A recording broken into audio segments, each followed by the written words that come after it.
Hi guys, welcome to my vlog. Vincent How To. I'm here again in my small garage. Papakita ko lang sa inyo guys yung ipinalit yung aking ipinalit sa aking CBR 125 Honda 2008.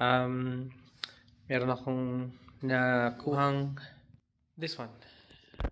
It's a KTM Duke 250. Yan, maliit lang displacement niya guys. Hindi siya big bike, but at least it has power. Hindi katulad nung 125 na mabagal talaga. Nakakatakot siyang dalhin sa street kasi nga maliit yung gulong and magaan. So this one, mabigat na to guys. KTM 250. So, yan. Yan yung gulong niya. Malapad. Ito maganda dito guys, oh. Yung shock niya. Talagang pang malupitan yung shock. Yan. Ito yung makina niya. Ito na yung bago niya, LC4C. And this is 249.07 cc. So, ginawa lang 250. Naka monoshock. Monoshock siya.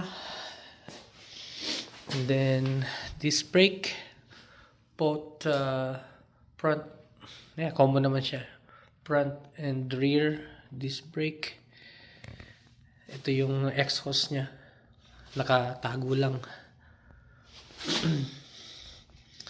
Yan, medyo niride ko na siya ng ilang ikot-ikot dito sa main community para madagdagan man lang ang kilometers.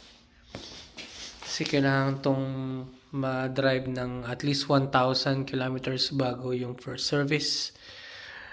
So, ito yung nilagay ko para maprotektahan yung tank niya. Metal tank siya. Ang ano lang dito, downside is LCD lang ito guys. LCD. Pero ang maganda nito, may connectivity na rin siya sa phone. And meron din siyang charger dito.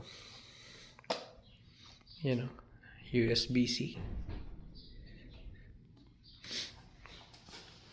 So far, nakaka 4 kilometers pa lang ako ang tinakbo. Pakita ko lang yung panel niya.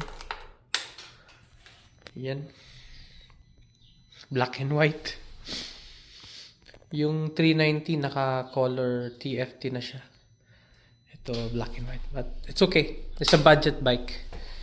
Hindi siya ganun kamahalan. I mean, hindi siya mahal. Budget bike nga lang. Pang ride lang dito guys. Pang tanggal. Nakakamiss din kasi mag-ride. Kaya yun. Let's sound check guys. Sound check natin.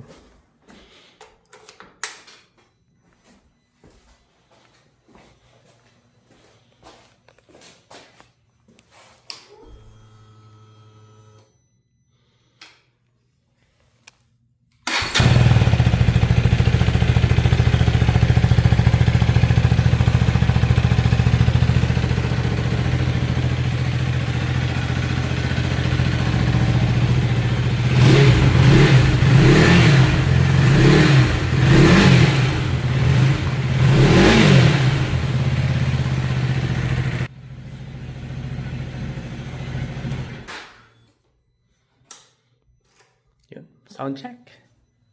Sounds good. Yeah, yun. KTM 250. Yun lang. Ayoko mag-drive sa highway. Takot ako. Kaya dito lang ako. Okay. Thanks guys for watching. Once again, Vincent How To. Yeah. Bigyan ko lang kayo ng update. And more rides of this little buddy. Right? Bye.